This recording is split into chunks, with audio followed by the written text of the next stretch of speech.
Shalom saudara-saudara, kembali lagi kita berjumpa dalam kegiatan kajian MTPJ.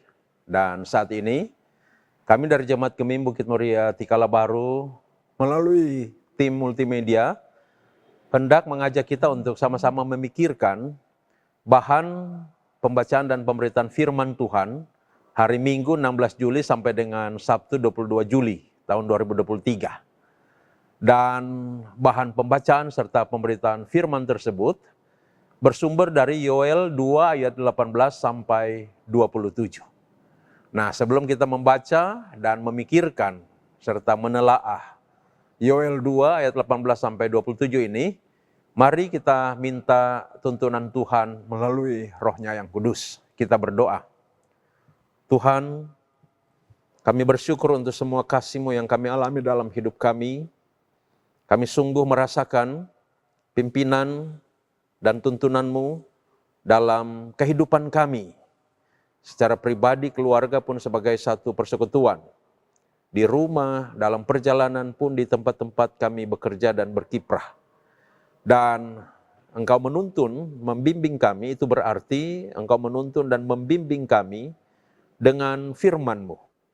Karena itu kami menyadari akan betapa pentingnya kami untuk bertumbuh di dalam pengetahuan akan firman-Mu, supaya kami dapat menstandarkan pikiran kami, tutur kata kami, dan perilaku hidup kami pada firman-Mu Tuhan, sehingga sungguh kami boleh berjalan dalam kebenaran, memuliakan Engkau, dan dipakai oleh-Mu menjadi berkat dalam hal apapun. Maka sekarang kami hendak memikirkan Kitab Yoel pasal 2 ayat 18 sampai 27 yang akan menjadi bahan pembacaan dan pemberitaan firman Tuhan di Gereja Masih Injili di Minahasa mulai hari Minggu tanggal 16 Juli sampai hari Sabtu tanggal 22. Dan oleh sebab itu mari Tuhan Engkau memberkati kami, mengaruniakan kepada kami Roh Kudus yang memberikan berkat, kemampuan akal budi, dan pemikiran yang tajam untuk mengerti dan menangkap maksud-maksud-Mu Tuhan. Berfirmanlah, kami sekarang hendak memikirkan dan menelaah bagian ini. Terpujilah nama-Mu, dalam nama Yesus kami berdoa. Amin. Baik saudara-saudara, mari kita membuka dan membaca Yoel 2 ayat 18 sampai 27. Kitab Yoel pasal 2 ayat 18 sampai 27 berkata begini. Secara keseluruhan ini satu perikop yang berjudul Janji Tuhan kepada bangsa yang bertobat.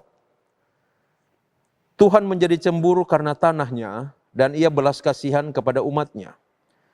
Tuhan menjawab, katanya kepada umatnya, sesungguhnya aku akan mengirim kepadamu gandum, anggur, dan minyak, dan kamu akan kenyang memakannya. Aku tidak akan menyerahkan kamu lagi menjadi cela di antara bangsa-bangsa. Yang datang dari utara itu akan kujauhkan daripadamu, dan akan kuusir ke suatu negeri kering dan tandus. Barisan mukanya ke laut timur, dan barisan belakangnya ke laut barat. Maka bau busuknya dan bau anyirnya akan naik, sebab ia telah melakukan perkara yang besar. Jangan takut hai tanah, bersorak-soraklah dan bersukacitalah, sebab juga Tuhan telah melakukan perkara yang besar. Jangan takut hai binatang-binatang di padang, sebab tanah gembalaan di padang gurun menghijau, pohon menghasilkan buahnya, pohon ara dan pohon anggur memberi kekayaannya. Hai Bani Sion, bersorak-soraklah dan bersukacitalah karena Tuhan Allahmu.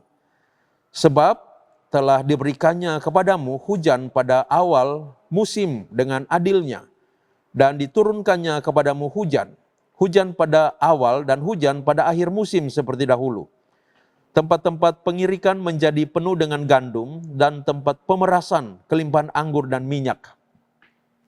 Aku akan memulihkan kepadamu tahun-tahun yang hasilnya dimakan habis oleh belalang pindahan, belalang pelompat, belalang pelahap, dan belalang pengerik. Tentaraku yang besar yang kukirim ke antara kamu. Maka kamu akan makan banyak-banyak dan menjadi kenyang. Dan kamu akan memuji-muji nama Tuhan Allahmu, yang telah memperlakukan kamu dengan ajaib.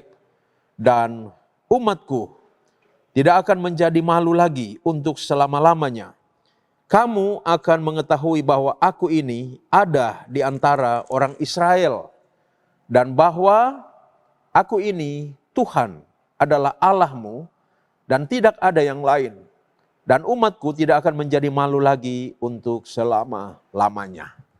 Demikian saudara-saudara, Yoel 2 ayat 18 sampai 27. Dan perikop ini akan kita pikirkan di bawah tema bersorak-soraklah dan bersukacitalah dalam Tuhan. Nah, saudara-saudara, Yoel 2 ayat 18 sampai 27 ini, saya lihat itu terbagi dari 3 teks atau terstruktur dalam 3 bagian. Bagian yang pertama itu ada di ayat 18 sampai 20, yaitu tentang Tuhan yang berbelas kasihan kepada umatnya dan akan memulihkan mereka. Lalu bagian kedua ada di ayat 21 sampai 24, di mana Tuhan berjanji memulihkan dan memberkati tanah mereka, tanah umat Israel, sehingga akan subur dan menghasilkan kembali dengan limpah. Lalu bagian ketiga ada di ayat 25 sampai 27, di mana Tuhan akan memulihkan tahun-tahun kering dan tahun-tahun susah mereka dengan tahun-tahun yang penuh kelimpahan, agar umat Israel menyadari bahwa hanya Tuhanlah satu-satunya Allah mereka. Itu struktur teks Yoel 2 ayat 18 sampai 27 ini yang terbagi dari 3 bagian tadi. Sekarang mari kita melihat catatan tafsirannya. Dan tafsiran yang saya lakukan ini tidak saya sistematisasikan menurut 3 bagian tadi, tetapi saya hanya akan gambarkan secara umum saja. Nah, saudara-saudara, Yoel 2 ayat 18 sampai 27 ini berbicara tentang belas kasihan Tuhan terhadap umatnya Israel, sehingga oleh belas kasih itu Tuhan hendak mengerjakan pemulihan atas mereka. Tuhan akan membuat tahun-tahun kesusahan dan penderitaan mereka akan berganti menjadi tahun-tahun yang penuh dengan kelimpahan. Nah, tahun-tahun yang penuh tangis akan berganti dengan tahun-tahun yang penuh sukacita dan sorak-sorai. Tahun-tahun kelaparan akan berganti dengan tahun-tahun yang mengenyangkan. Tahun-tahun dipermalukan oleh bangsa-bangsa sekitar akan menjadi tahun-tahun kemuliaan bagi mereka. Pendek kata, Yoel 2 ayat 18 sampai 27 ini berisi janji pemulihan yang akan dikerjakan Tuhan kepada umat Israel. Nah, pada ayat 18 sampai 20, Tuhan menyatakan belas kasihannya kepada umatnya, sehingga pertama, Tuhan akan mengirimkan bahan makanan yang akan mengenyangkan mereka. Yang kedua, Tuhan akan membuat mereka tidak lagi menjadi celah di antara bangsa-bangsa yang hidup dalam kesusahan dan kemiskinan. Pada waktu itu biasanya dianggap sebagai bangsa yang hina dan terkutuk. Sehingga bangsa Israel di tengah-tengah kemiskinan dan kesulitan mereka sungguh dihina dan dipermalukan oleh bangsa-bangsa sekitar mereka. Tetapi lewat teks ini ada janji Tuhan bahwa itu tidak akan terjadi lagi. Dan tahun-tahun kehinaan mereka itu akan berganti menjadi tahun-tahun kemuliaan. Lalu yang ketiga, Tuhan berjanji bahwa musuh yang datang dari utara akan diusir dan akan dijauhkan oleh Tuhan dari mereka. Siapa musuh dari utara itu? Itulah yang dicatat pada ayat 25, yaitu belalang pindahan, belalang pelompat, belalang pelahap, dan belalang pengerip. Belalang-belalang itu menjadi wabah yang merusak tanah dan tetanaman umat Israel, sehingga mereka mengalami masa kesulitan yang dahsyat. Nah, pengusiran Tuhan atas belalang-belalang itu pada gilirannya akan membuat tanah mereka akan menjadi subur dan menghasilkan kembali, menghasilkan tetanaman dan bahan-bahan makanan yang limpah, baik bagi umat maupun bagi ternak mereka. Seperti yang digambarkan pada ayat 21 sampai 24, sehingga kondisi ekonomi mereka akan pulih seperti yang digambarkan pada ayat 25 sampai 27. Nah, tentu menjadi pertanyaan yang patut kita pikirkan ialah, mengapa Tuhan menyerukan janji pemulihan itu melalui Nabi Yoel kepada umat Israel?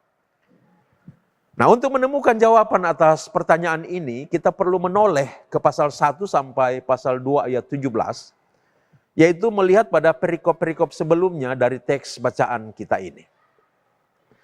Nah, saudara-saudara, di pasal 1 kita menemukan cerita tentang kerusakan yang disebabkan serangan hama. Dalam hal ini, hama belalang yang terjadi secara terus-menerus.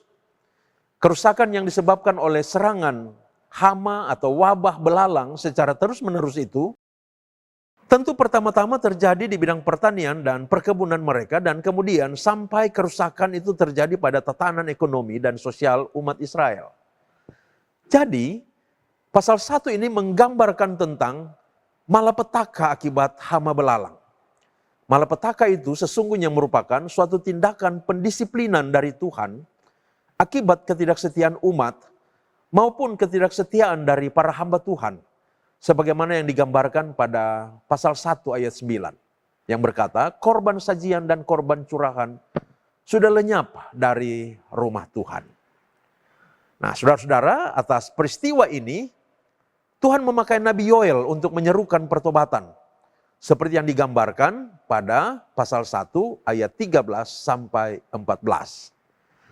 Lalu pasal 2 ayat 1 sampai 11 berisi gambaran yang menakutkan mengenai malapetaka yang lebih besar yang bakal menimpa bangsa Israel.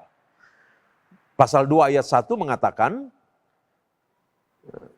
tiuplah sangkakala di Sion dan berteriaklah di gunungku yang kudus.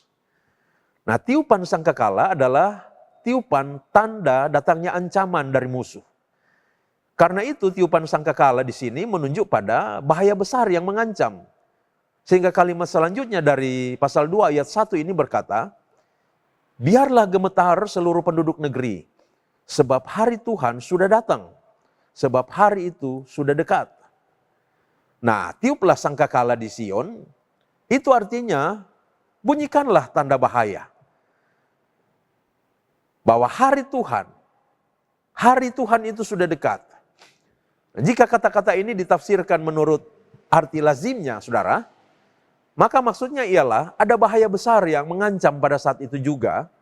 Pada saat Yoel menyampaikan dan menuliskan kata-kata itu, yaitu bahaya penyerbuan besar yang amat menakutkan, yang akan melanda seluruh negeri, yaitu penyerbuan hama belalang, tulah, wabah belalang, yang lebih dahsyat lagi dari sebelumnya. Nah, untuk mendapatkan gambaran tentang malapetaka besar akibat serbuan belalang ini, maka di bawah ini saya akan menggambarkan catatan dalam buku Menggali Isi Alkitab yang ditulis oleh Sidlow Baxter, yang mana ia mengutip kesaksian dari orang yang telah melihat langsung tulah belalang yang dicatat dalam buku karangan Van Lennep yang berjudul Bible Lands atau Negeri-negeri di Tanah Suci. Nah, dia berkata seperti ini. Anak belalang cepat menjadi besar. Mula-mula mereka merayap, kemudian melompat sambil menghabiskan segala apa yang hijau yang mereka dapati di jalannya.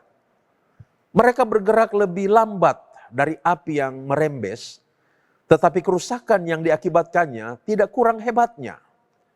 Ladang gandum, jagung, kebun anggur, hutan-hutan, pohon zaitun, dan pohon-pohon lain, dalam waktu beberapa jam saja, seluruh daunnya habis dimakan. Bahkan kulit-kulit pohon pun seringkali turut dihabiskan. Tanah yang dilalui oleh rombongan belalang secara mendadak menjadi gundul. Karena itu tepat sekali orang Roma menamakan belalang sebagai pembakar tanah. Nah, jika rombongan belalang bergerak, maka seluruh tanah tertutup sehingga tidak terlihat lagi. Dan mereka bergerak dalam rombongan yang jumlahnya besar sekali. Dari jauh rombongan belalang yang bergerak melompat maju itu terlihat seperti awan debu. Hanya satu hal saja yang dapat menahan perjalanan serangga-serangga ini. Apa? Yaitu perubahan iklim. Udara yang dingin menyebabkan belalang-belalang itu menjadi kaku. Pada malam hari belalang-belalang berhenti. hingga bagaikan kawanan lebah pada semak-semak dan belukar. Sampai tiba pada waktunya matahari pagi memanasi dan membangunkan mereka untuk melanjutkan perjalanan mereka yang membinasakan segala macam tumbuhan yang dilewati oleh mereka. Rombongan belalang tidak mempunyai raja atau pemimpin. Mereka bergerak maju dalam barisan yang padat menuju suatu arah dengan tidak bisa ditahan-tahan. Apapun yang merintanginya, serangga-serangga itu tidak akan berbelok ke kanan atau ke kiri. Jika jalannya dihalangi tembok atau rumah, mereka memanjat ke atas, melewati atap, dan turun ke sebelahnya sambil menyerbu masuk ke dalam pintu-pintu dan jendela-jendela. Sekalipun di depan mereka menghadang air sungai, danau, atau bahkan laut, rombongan itu tak akan berbelok atau berbalik. Melainkan mereka akan terus maju melompat sampai tenggelam. Bangkai-bangkainya yang terapung pada permukaan air merupakan jembatan bagi kawanan lainnya. Seringkali wabah belalang menemui kesudahannya dengan jalan demikian, yaitu berhadapan dengan sungai besar, danau, atau laut. Sejarah mencatat peristiwa wabah belalang yang besar terjadi pada tahun 125 sebelum Masehi di Libya, Cyrenaica, dan Mesir. Belalang-belalang itu dihembuskan angin ke dalam laut dalam jumlah yang tak terhitung banyaknya. Kemudian bangkainya terdampar ke darat oleh air laut, mengakibatkan bau busuk dan menyebarnya bakteri yang mematikan yang menelan nyawa 80.000 orang. Belalang-belalang itu lekas sekali bersayap, lalu terbang menurut jurusan angin. Jika rombongan belalang lewat di udara pada siang hari, matahari sampai-sampai bisa digelapkannya, disertai dengan suara yang aneh bunyinya. Jika menengadah ke atas, tampaklah rombongan belalang itu terbang maju sebagai gumpalan awan yang tingginya 60 atau 100 meter dari permukaan bumi. Inilah lukisan realita wabah belalang yang digambarkan oleh seorang saksi mata. Dan bandingkanlah lukisan itu dengan apa yang tertulis dalam kitab Yoel, termasuk dalam teks 2 ayat 18 sampai 21 yang kita baca tadi. Kita akan mendapati kesesuaiannya, bukan? Nah, inilah ancaman yang lebih besar yang kata Yoel sebagai hari Tuhan yang akan dialami sebagai malapetaka yang lebih lagi oleh umat Israel pada waktu itu. Nah, bila para nabi berbicara tentang hari Tuhan, maka itu pertama-tama menunjuk pada hari penghukuman yang akan dilakukan Tuhan atas umatnya oleh karena dosa-dosa mereka. Kemudian sang nabi melanjutkan nubuatannya dengan penggambaran tentang suatu bangsa yang banyak dan kuat yang tidak pernah ada sejak purbakala yang akan datang menyerang negeri mereka. Itulah nubuat tentang wabah belalang tadi. Nah, penggambaran itu sangat menakutkan orang-orang yang mendengarnya. Mereka itu begitu dahsyat dan luar biasa sehingga disebut dengan istilah hari Tuhan. Peristiwa itu disebut hari Tuhan pada pasal 2 ayat 1, lalu diulangi lagi pada pasal 2 ayat 11. Demikian. Betapa hebat dan sangat dahsyat hari Tuhan. Siapakah yang dapat menahannya? Saudara-saudara, keseluruhan pasal 1 yang menggambarkan tentang malapetaka hama belalang yang merusak tatanan sosial ekonomi umat Israel. Yang kemudian setelah itu menggambarkan pada pasal 2 ayat 1 sampai 11 tentang malapetaka yang lebih besar lagi akan datang, yaitu wabah belalang yang lebih dahsyat lagi. Maka kemudian pada pasal 2 ayat 12 sampai 17 menunjukkan adanya titik tolak baru dari nubuatan sang nabi. Titik tolak baru itu ditandai dengan kata tetapi di ayat 12 ini. Di pasal 2 ayat 12 sampai 17, sang nabi menyerukan suara panggilan pertobatan kepada umat sebelum malapetaka yang menakutkan itu terjadi. Seruan pertobatan itu dimulai dengan kalimat, tetapi sekarang juga berbaliklah kepadaku dengan segenap hatimu. juga ada penekanan melalui kalimat sekarang juga. Artinya saudara, pertobatan adalah sebuah panggilan yang sangat mendesak, yang sudah harus dilakukan sekarang juga. Jangan berlambat-lambat, jangan tunda-tunda, supaya masih sempat oleh karena hari Tuhan, hari malapetaka besar itu sudah sangat dekat. Seruan pertobatan itu sesungguhnya merupakan manifestasi dari belas kasih Tuhan atas umat yang sedang menderita dan terancam dengan penderitaan yang lebih besar lagi akibat dosa. Oleh karena belas kasihan Tuhan, maka menjelang diberlakukannya hari Tuhan, hari penghukuman, hari malapetaka besar, Tuhan memberikan kesempatan kepada umat untuk bertobat dan berpaling kepadanya. Setelah berita seruan panggilan pertobatan di pasal 2 ayat 12 sampai 17 itu, saudara, baru kemudian masuk pada perikop pembacaan kita yang menggambarkan tentang janji pemulihan, di mana umat akan mengalami tahun-tahun kelimpahan dan sukacita serta sorak-sorak karenanya. Jadi, pemulihan dan keadaan yang diberkati itu akan dialami sebagai akibat dari pertobatan. Jadi pertobatan mendatangkan pemulihan. Pemulihan menghadirkan berkat. Dan berkat menghadirkan sukacita dan sorak-sorai. Itu catatan tafsiran sederhananya.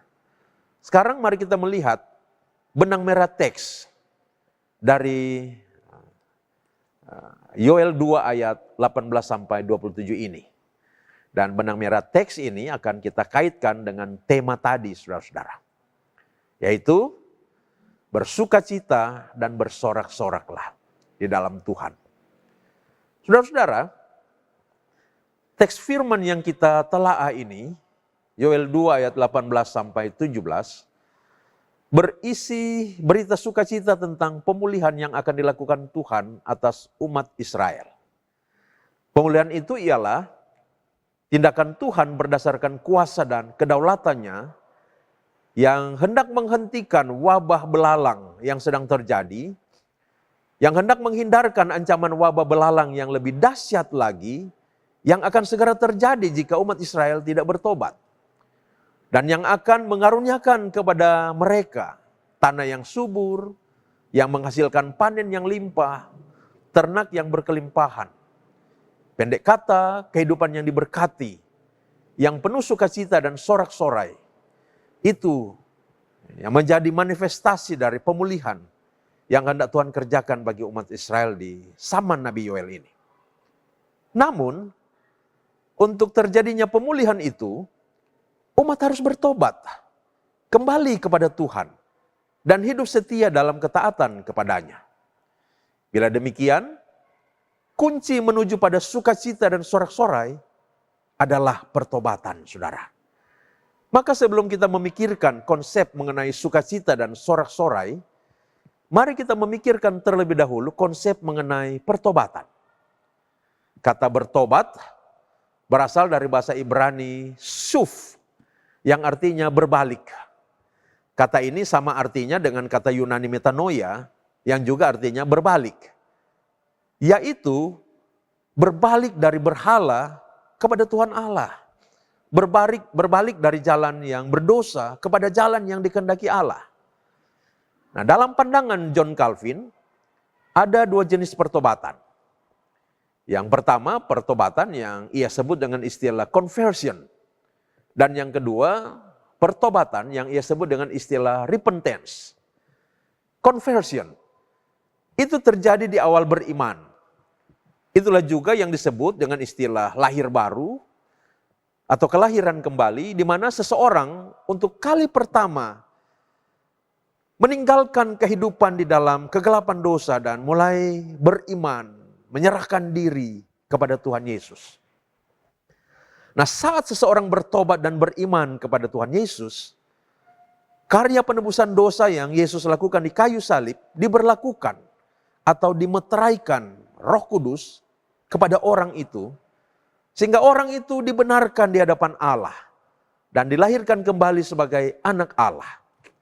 Inilah juga yang oleh Calvin disebut dengan istilah justification atau pembenaran. Nah, conversion ini terjadi satu kali di dalam seumur hidup saudara-saudara. Lalu istilah yang kedua dari pertobatan oleh Johannes Calvin disebut dengan istilah repentance. Nah, repentance adalah juga pertobatan, tetapi ini adalah pertobatan yang terjadi secara berulang-ulang. Karena berkaitan dengan proses pengudusan hidup orang percaya, atau yang disebut oleh Johannes Calvin dengan istilah sanctification. Jadi setelah orang itu mengalami conversion dan dibenarkan melalui iman di hadapan Allah, kenyataannya ia masih bisa dan masih terus melakukan hal-hal yang berdosa. Melanggar firman Allah, melawan Tuhan, dan lain sebagainya. Maka ia membutuhkan pengudusan. Nah, pengudusan itu dinyatakan melalui repentance atau pertobatan. Dalam realita hidup kita sebagai orang percaya, kita tidak mungkin mencapai titik kesempurnaan tanpa dosa di bumi ini. Nanti di sorga baru kita menjadi sempurna, saudara. Selama kita masih dalam dunia, kita masih rentan terhadap dosa. Itulah sebabnya repentance ini menjadi bagian dalam kehidupan orang percaya yang menjadi perjuangan hidup anak-anak Tuhan. Menjadi perjuangan hidup kita semua di sepanjang kehidupan kita. Karena kita masih di dalam daging, kita masih hidup di dalam dosa. Tuhan menghendaki agar ketika kita jatuh di dalam dosa, kita tidak berlama-lama di sana, saudara. Melainkan segera bertobat, menyesalinya dan kembali kepada Tuhan. Lalu kemudian mungkin saja kita masih jatuh lagi pada dosa yang sama. Tetapi Roh Kudus akan menolong kita untuk insaf, menyesal lagi dan kembali lagi kepada Tuhan. Pertobatan dalam pengertian repentance juga mengandung pengertian membenci, melawan, dan mengalahkan dosa secara berulang-ulang untuk datang kepada Tuhan, mengasihi Dia, dan bertumbuh dalam ketaatan pada firman-Nya. Nah, saudara-saudara, seruan pertobatan dalam kitab Yoel yang kita baca tadi adalah seruan repentance, yaitu seruan untuk melawan dosa, meninggalkan dosa dan kembali kepada Tuhan dan hanya hidup bagi Tuhan saja. Sebab bukankah mereka sudah mengalami iman kepada Tuhan, di mana mereka adalah orang-orang yang sudah mengalami perjumpaan dengan Tuhan dan telah mengalami konversi sesungguhnya. Dan oleh sebab itu sekali lagi pertobatan ini adalah pertobatan dalam pengertian repentance. Bahwa bila umat bertobat, maka Tuhan akan melakukan atau melalukan, Tuhan akan melalukan penderitaan dan menggantikannya dengan pemulihan. Sehingga umat akan bersukacita dan bersorak-sorai. Bila demikian, mari kita sekarang memikirkan tentang konsep sorak-sorai. Saudara-saudara, pertama, sorak-sorai, menurut saya, kata sorak-sorai di sini menunjuk pada sukacita yang penuh dalam Tuhan. Kata sorak-sorai di sini bukanlah menunjuk pada suatu aktivitas dalam ibadah di mana orang-orang Kristen bersorak-sorai dalam ibadah seperti yang dilakukan dalam sejumlah peribadahan. Di mana ada saja ibadah-ibadah yang di dalamnya orang-orang bernyanyi-nyanyi penuh kegembiraan, lalu meloncat-loncat dan bersorak-sorai dengan teriakan-teriakan, haleluya, puji Tuhan, praise the Lord, dan teriakan-teriakan lainnya. Sehingga ibadah menjadi ribut sekali dengan musik yang sangat keras dan dengan suara teriakan-teriakan sorak-sorai. Saya yakin sekali bahwa ibadah-ibadah dengan model seperti itu bukanlah ibadah yang dikehendaki dan disukai oleh Tuhan. Ibadah-ibadah seperti itu saya yakin bukanlah ibadah yang didasarkan pada regulasi ibadah yang terkandung dalam ajaran Alkitab. Memikirkan hal ini tentu berimplikasi pada pembahasan tentang ibadah yang Alkitabiah itu seperti apa. Namun pada saat ini saudara-saudara kita belum akan ke sana. Kita belum akan membicarakan hal tentang ibadah yang Alkitabiah itu. Ya mungkin nanti lain waktu karena waktu kita sekarang tentu terbatas. Nah, itu tentang sorak-sorai. Sekarang tentang sukacita. Bersukacita yang dimaksud oleh tema khotbah atau tema pemberitaan firman Tuhan berdasarkan Yoel 2 ayat 18-27 ini adalah bersukacita dalam Tuhan. Ini mengasumsikan bahwa ada sukacita di luar Tuhan. Apa dan bagaimana sukacita di luar Tuhan itu? Yaitu segala sesuatu yang menyenangkan tetapi bertentangan dengan kehendak Tuhan, itu adalah sukacita di luar Tuhan. Dengan demikian, sukacita di luar Tuhan adalah sukacita di dalam dosa. Maka, sukacita di dalam Tuhan adalah pikiran dan hati yang merasa senang dan bahagia oleh karena hal-hal yang sesuai kehendak Tuhan dan bahkan hal-hal yang dari Tuhan. Itulah sukacita dalam Tuhan. Nah, berkaitan dengan teks firman yang kita baca dan pelajari saat ini, saudara, maka sukacita dalam Tuhan itu dialami sebagai akibat dari pemulihan dan keberkatan yang Tuhan kerjakan dalam hidup kita. Tetapi pemulihan dan keberkatan itu akan teralami jika kita terlebih dahulu bertobat, kembali kepada Tuhan, dan hidup dalam kebenaran. Maka, mari sekarang kita melihat beberapa hal tentang sukacita dalam Tuhan. Pertama, Allah menghendaki kita menjadi orang yang bersukacita. Tetapi, kita harus mampu membedakan mana sukacita dalam Tuhan dan mana sukacita dalam dosa. Sukacita dalam Tuhan akan mendatangkan berkat, tapi sukacita dalam dosa akan mendatangkan malapetaka dan kehancuran. Sukacita dalam Tuhan adalah akibat dari pertobatan, tapi sukacita dalam dosa menuntut pertobatan. Kedua, sukacita dalam Tuhan adalah sukacita karena keselamatan yang dialami.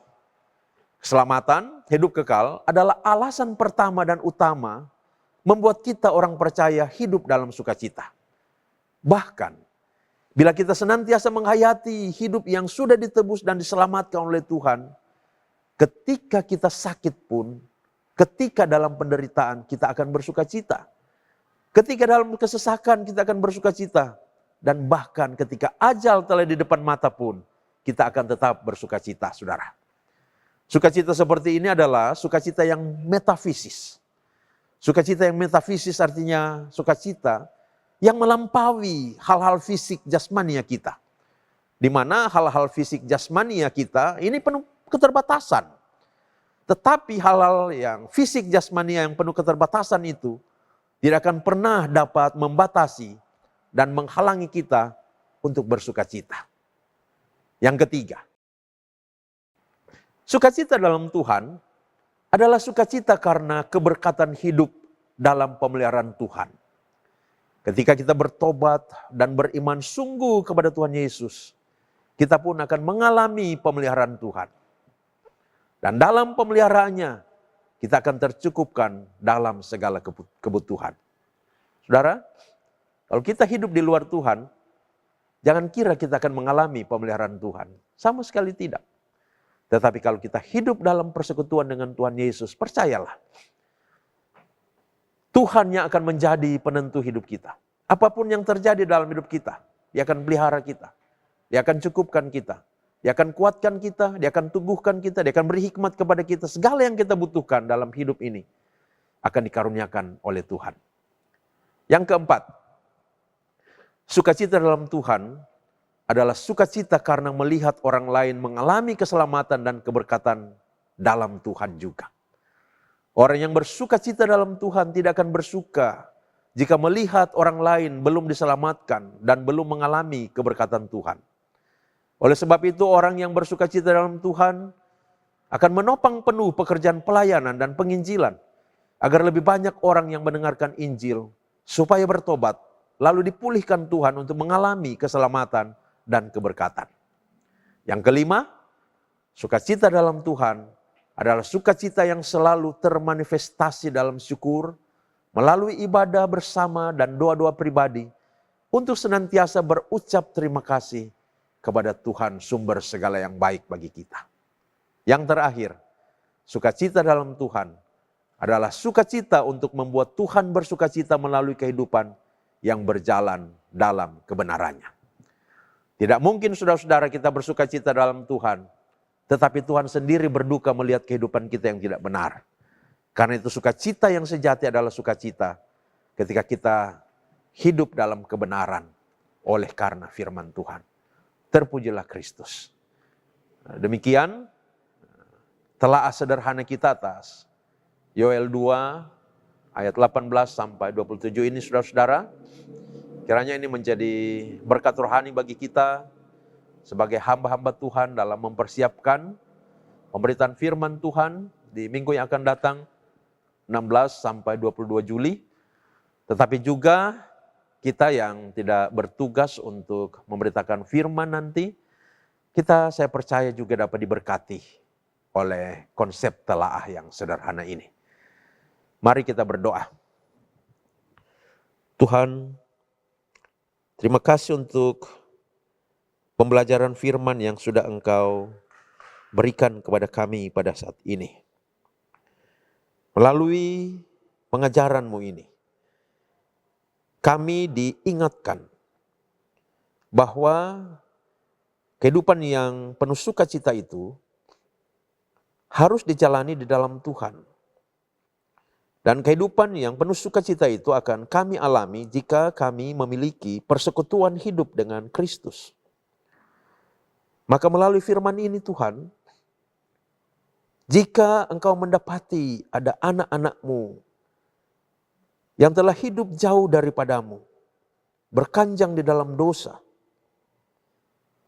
kami mohon kiranya Tuhan, Kau mengasihani mereka. Dan suara panggilan pertobatan dari firman-Mu kiranya bergema di dalam pikiran dan hati mereka. Lalu Roh-Mu membawa mereka, menarik mereka untuk pulang, berbalik, kembali kepadamu Tuhan, kembali pada jalan-Mu. Agar supaya penderitaan dan kehancuran tidak menimpa kehidupan mereka. Melainkan mereka akan mengalami kehidupan dalam keselamatan dan dalam sukacita yang bersumber daripada Tuhan sendiri. Terima kasih Tuhan. Kiranya roh pertobatan memenuhi setiap kami yang masih saja dapat jatuh di dalam dosa. Dan makin hari makin membenahi diri untuk mempersembahkan hidup bagi Tuhan. Dengan melakukan hal-hal yang Tuhan kehendaki saja dalam kehidupan kami ini. Terima kasih Tuhan bagi hamba-hamba Tuhan yang akan bertugas untuk memimpin ibadah-ibadah, memberitakan firman Tuhan dari Yoel pasal 2 ayat 18 sampai 27. Di minggu yang akan datang 16 sampai 22 Juli. Kiranya Tuhan mengurapi mereka dengan urapan kuasa Roh Kudus yang di dalamnya kiranya mereka diberikan hikmat dan pengetahuan untuk mempersiapkan materi pemberitaan firman Tuhan secara baik dalam tuntunan Roh-Mu yang kudus sendiri Tuhan. Sehingga lewat setiap pemberitaan firman Tuhan, jemaat Tuhan diberkati dan mengalami pertumbuhan rohani yang signifikan. Terima kasih Tuhan, terpujilah nama-Mu. Ini doa kami, di dalam nama Tuhan Yesus kami berdoa, haleluya, amin. Saudara-saudara, demikianlah program kajian MTPJ dari Jemaat Gemim Bukit Moria Tikala Baru melalui Komisi Multimedia. Sampai jumpa pada edisi berikutnya. Tuhan memberkati kita semua. Shalom, damai di hati.